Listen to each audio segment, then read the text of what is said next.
said you're talking about relating to what you see on stage. Mm-hmm. Does that to you equal that stories have to be contemporary? No, they don't have to. That's a part of hip-hop theater that is about now. And but you can relate to it, but it has to have a link to today. But I think it's easier to relate if it's contemporary, but it doesn't have to be. But I don't see like the reason, taking Ibsen or Shakespeare. That's cool, Shakespeare making it into hip-hop theater like they did with Romeo and Juliet here. But why not make new stuff? That's more interesting. And why, yes, we can take old plays and make them into hip-hop theater if we want to, but then we're not breaking new ground, it's okay, but I don't know, right? Yeah, I think it's easier if it's contemporary, but it's not a must. Like Hamilton, it's a hip-hop theater musical on Broadway now, started at the Public Theater. It's great. That's not it's written now, but it's from way back. And then the young audience relates a lot through the aesthetics, because the costumes are like old and poofy and wigs and but the language rapping. is contemporary. Yeah, it's an amazing play. Yeah. Can we talk a little bit about irony and sarcasm? Yeah. Because my experience of going to the Speakbox Festival, being a person who does not know very much about hip hop or rap, is that the performers that I see up there are generally incredibly genuine. Yeah. They speak directly from the heart. They don't mince their words, and they're incredibly passionate about what they're speaking about. Mm-hmm. As opposed to, and they often speak from their own experience. Yeah, it's a lot of realism, or like own true experience. Mm-hmm. Real life stories, as opposed to the theatre, which classically is fiction. That tells a lot of old stories and also that contains so much irony. I feel like even though the 90s were like the decade of irony, we're not really over that yet. Yes. But when it comes to hip hop theatre, there's incredible passion and genuineness is something that really hit me. Yeah, it's straight, not straight from the heart, it's straight from the gut. That's what I feel. It's say it like it is. Don't, and maybe that just, I think that's a part of hip hop as well. When I speak about hip hop, I don't speak that much about the commercial part. That's just bitches and bling and blah blah. That's not what I'm talking about. It's more direct, and also with the poetry, spoken word, slam poetry. It's just get it out there. Don't.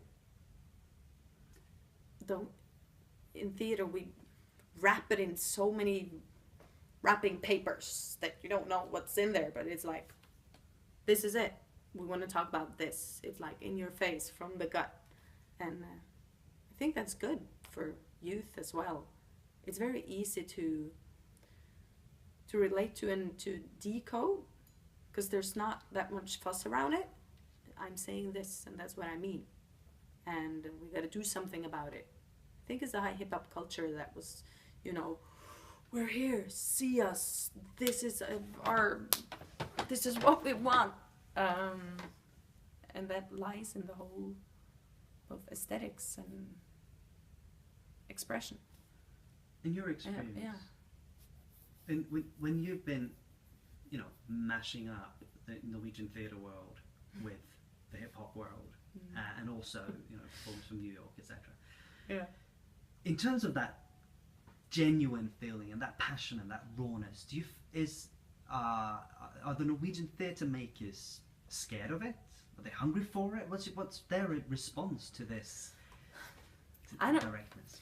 I'm not sure if people tell me the truth about what they really think, but a lot of people are very positive, and they're like, what is this thing? And the people that see it, because a lot of theater people don't come and see stuff.